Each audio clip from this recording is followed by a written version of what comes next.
radar because Mike Davis is already taken. Right. It's not even that. From yesterday, look, Penny's a better running back than Davis. Oh yeah, yeah. Just watching them play, Yeah. absolutely, I agree 100%. Yeah, but I think they trying to make Davis the heavy lifter. I mean, they still trying to. I don't know. I don't know if they're going to get to a point where you got Penny, getting 70% of the carries and Davis only 30.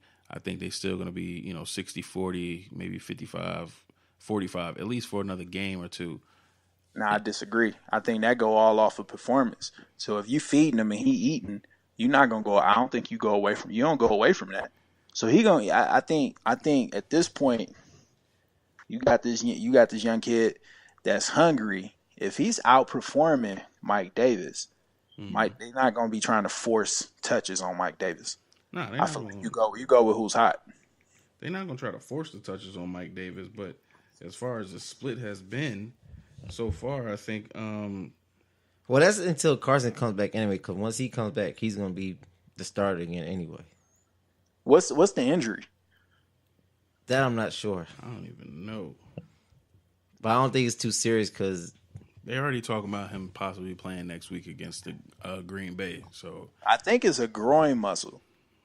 I really thought like no I know shit. I think he pulled a groin muscle. how do you? I mean, I don't know. I don't know what the timeline is on those injuries. I can't even tell you because if my groin was pulled, I'd be out of work for 3 weeks. So I don't know. Like that. Shit. T Money said when he take you on that date, he gonna pull your groin. Nah, see, listen here. He said he gonna make sure that groin muscle get pulled. You know what? We ain't even going out. He just gonna Uber eats me some shit, and we good. Nah, it's gonna be a date, motherfucker. It's gonna be a Ain't date. going He's at the nowhere. end of the date. He's gonna walk you up to your door. Just send it to the house. Y'all gonna have that awkward moment, like, should I move in for this, or what should I do? I don't know. Nah. It's just real weird that two dudes making bets off of a date. Well, I guess it's not. I don't weird. even remember that. It's not, you know what? It's nothing. There's nothing weird about that at all. I don't even remember the bet. I just remember he owed me some food. You know what? I take that back. I do remember the bet. And you know what I remember about this bet? I known this nigga for over 20 years. We going to get some drinks and some food. Fuck out of here, Lasell. We good. And there's nothing wrong with that. But like everything, it's all in the presentation. You could have just said, hey, man, we hit the bar, go grab some drinks and some wings. But you said, you going to take me out on a date. You going to take me out on a date. And again, to any of our listeners that's with the dude on dude action or I have no issues with that whatsoever. Word. I don't know, man. and I just calculate. I was just looking. If I win out and Fortunate and this other dude keeps losing, I have a chance to make the playoffs still. You don't got no chance. I have a Wait, chance. if you win out, what's your record? 2-8. 2-8? Yes. He making plans for the playoffs. Hold on, but what's your record about to be? About to be? 5-5, right? Let me see.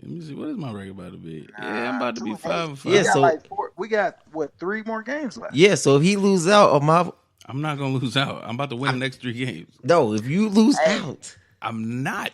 I have nobody else on bye. I'm about to win the next. I understand that, but if you lose out, I still have a chance. But I'm not gonna lose out. Yo, like remember that old Vince McMahon entrance when he came? Nigga, you got no chance. Right. Bro, I wish I had the button No right now. chance in hell. You got definitely putting that shit I'm just on saying. the board on our There's a soundboard chance. when we get one. No chance. No chance in There's a hell. chance. I'm 2-8. If I win the rest of these games, bro, you done. Yo, 2-8. You about to be 2-8. I'm about to be 5-5. Yes. And you trying to take me out? Yes. Wow. I want to go to the playoffs. Wow, Nigga. bro, you're done. You're done. You like little what's his name? Nigga, anything can happen. That's gonna be rough, done. man. Done. 2-8. I mean, it's gonna be tough, but hey, it's still a chance. So you need me to lose the next. Like I 3 said, games. until he wins a game, I still have a chance. Until I win a game, I only got to win one. Yeah. Okay, so you know the next person I'm playing, right? The next person I'm playing on the league has a better record than you. He's number 11 in the league. So he 3-7. He's 3-7. Okay, that's who's next on my roster to play in my schedule. You worried? You think I'm gonna lose that one? Okay. You never know who the hell's gonna shine. You're right. Who's next? You know what? We're not gonna go through my whole. Bruh, you're done. Okay, you're done. I'm not about to justify the fact. I shouldn't have justified the fact that I was gonna kick your ass last week, and I don't need to justify the fact that you ain't going to the playoffs because I know what's going on. Goddamn, we ain't wasting time on this. Okay, you got me up here arguing whether you gonna come back and catch me at 2-8. Get out of here. Look at your point total. Even if we tied and had the same record, I'm up like 300 points on you. God damn. Anyway, back on to more pressing things. The Saints. Did we talk about them already? Did we tell y'all to start anybody you can get a hold of on the Saints? You should know that. We already talked about Saints. Talked about the Saints. Let's talk about the Cardinals. Nigga, I was playing a nigga who had David Johnson. This nigga finally went the fuck off. Finally went off. Flex option. Fitzgerald is becoming a flex option. I had him for the first 6. I do not agree with that. Bro, what are you talking about? For the last 3 weeks, he scored 10 or better. I mean, that's not going to win you nothing. I said flex option. Flex option. Nowadays, if you need more than 10 with a flex, man. I mean, in our league, because our league is ridiculous. Ridiculous. Like everybody put up. Yeah, if you deep. There's a nigga in our league that put up 207 points. Yeah. I don't even understand the way they scoring this shit. This shit is crazy. But I think at this point, all of the Cardinals receivers are just flex options. I'm only saying it off of the strength of Rosen. It's something about these young quarterbacks that's coming in. What I'm looking at is they're going to make rookie mistakes. They're going to be, they're not going to do nothing amazing. But at the same time, they're moving the ball because they're making quick decisions. When they're doing well, it's because they're making quick decisions, staying within the system that they are given, making a quick decision and getting the ball out. So where some other quarterbacks who are in that gray area between veteran and establishing themselves, they in that area, let's say Dak Prescott. Well, he's nowhere near a veteran, but trying to establish himself, trying to do too much, looking too much instead of making the correct decision and taking exactly what you're seeing immediately. A lot of these young quarterbacks are doing that, which are giving a lot more catches and yardage and moving the ball until they get in a tight situation and they might possibly may make a rookie mistake.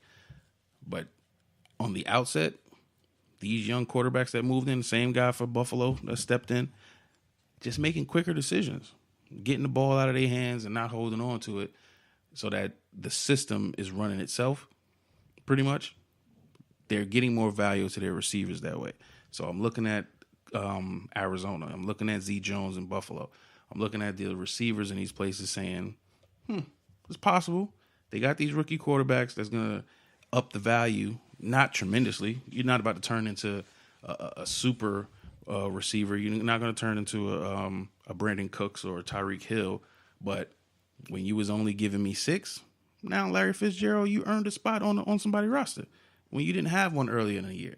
So you want to consider the quarterback play, these younger quarterbacks and their wide receivers, if you're looking for somebody to pick up that might do a little bit better than they've been doing and fill a hole in your roster for a flex spot or something like that. No, I agree with that. This is where you start to see some of that consistent play.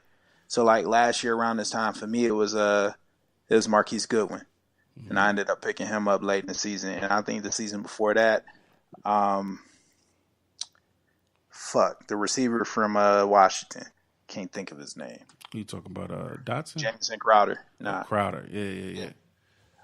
So, yeah, you start to get like receivers that really step up. Not necessarily in these cases, it wasn't because of rookie quarterback play, but when you in a 12-man league and you deep, you have to start looking at this point. You looking at potential. Yeah. You know what I mean? Some people might, you know what I mean? Like you might have some players hurt. People went down. Things ain't really going the way that you want to go, but you still in the run for that playoff spot. You want to look at potential. How many targets this receiver getting? How many touches this quarterback getting? Right. So, Got to hold all that into account. It's a lot of stuff to look at. I mean, you think about it. We in week 10 of fantasy. We have 3 more weeks in most leagues before the playoffs start. So you got 3 weeks to make sure you lock in some victories, make sure you pick up the right people. You got to consider everything. So I guess the 2 places you got to keep your eye on is your injuries, your waiver wires, conditions people are playing in, and the consistency that's starting to come over the field. A lot of teams are getting into their groove, knowing their identity. You know what I mean? Like, I can promise you Kittle's going to have a good game next week. I don't care who he plays. They might not win. They might not look the way they look tonight, but I bet you have a good game. You know why? Because that consistency for Mullins, 3rd game in, figuring out, I can throw it to Kittle, and if I'm in a tight jam. I can throw it to Kittle, and he'll get me this. If I need a first down, I'm looking for Kittle. Like, those things start to resonate within teams as they figure out their identity. So those type of things you start to pay attention to and pick your players based off of this information that you're picking up on. So that's what I'm going to be doing, because I need, depending on the matchups, I got some players on my team that you just don't trust going to have a good game every time. So you also want to have some people on your bench that you can say, you know what, based on these matchups, based on the rest of this schedule, I think I'm going to play him this week, because that's going to be a good one for him. He only got 3 weeks. I don't know, some people going to the 14th week for fantasy. We got 3 weeks left before the playoffs start. Shit get real. Go with your gut. You got, sometimes I think you got to go with your gut. Like, you go, I make decisions not based off of projections. I don't give a fuck about what Yahoo or ESPN projected for a player. Bro, so let me tell you this though, real quick. I think next week we about to talk about. I'm calling names, straight up. I'm calling names. I'm about to figure out these people names. All these people that's figuring out these fucking projections, because 75% of the times they fucking wrong. And I, like, if you believe in projections, first of all, you got a problem. If you're reading projections and you playing people based off of projections, you have a problem. But second of all, if you believe everything these people are saying makes sense at all times, and you're not questioning or doing your own research, or you're not even going back to what they said last week and seeing that they was full of shit, then you're losing out. So I'm about to, next week, I'm calling some names. I ain't trying to make no enemies, but I just want to give y'all some examples of what we're talking about, where the projections say this, and they gave you this whole explanation how this person was going to come up with these many points, and then you see the game, and they gave you 3 instead of the 12 they projected. Austin Eckler from the Chargers was projected 12 fucking points. Austin Eckler from the Chargers got 2 points. Now, anybody with eyes that know football can see that his touches went down after week 5 from 12 touches a game to fucking 2 to 3 touches a game. And over the last 3 weeks, he only touched the ball maybe 10 times, because Melvin Gordon is having a great fucking year. He's the workhorse. They need him, and they're doing everything with him. That whole coaches wanting to get him the ball, that went out the window after the 4th or 5th week, and they saw that Melvin Gordon was doing everything. So why is he still projected so high? And if you're going off of that, it's because you're not paying attention. That's why I'm saying these motherfuckers are wrong. Not all the time, but you got to pay attention. Don't just blindly say, oh, this guy said that, so I'm doing this. Don't do that. I benched Austin Eckler this week. You know why? Because I knew he wasn't going to do shit. I don't care who he's playing. I did that for like the first week or 2, and after I was like, these niggas are wrong. Yeah. I'm going with my instincts. Fuck this shit. Go what you got. Yeah, my bad. I ain't mean to get off on a tangent. Go what you got. Go ahead. Sir. Nah, man, you speaking the truth, and that was actually the example that I was going to give. I dropped Austin Eckler for that very reason. Bro. I knew his touches was going down. I didn't need him no more. I was like, let me go ahead and get rid of him. But yeah, I mean, based off projections. So like, for me, I would start my highest projecting players just because based off of the total amount of points that my team is going to put up, because I know 9 times out of 10, that guy that's playing me is going to try and do that same thing. He's worried about that projection point in terms of wins loss, and I've seen a lot of guys that I play do that shit. Yeah. So like in this league, I know most of the guys that's in this league. I went to school with them, so I knew that he was going to adjust based off the projections last week, and he ended up losing for that very reason. Because then right before the game, maybe like 30 minutes before the game, I put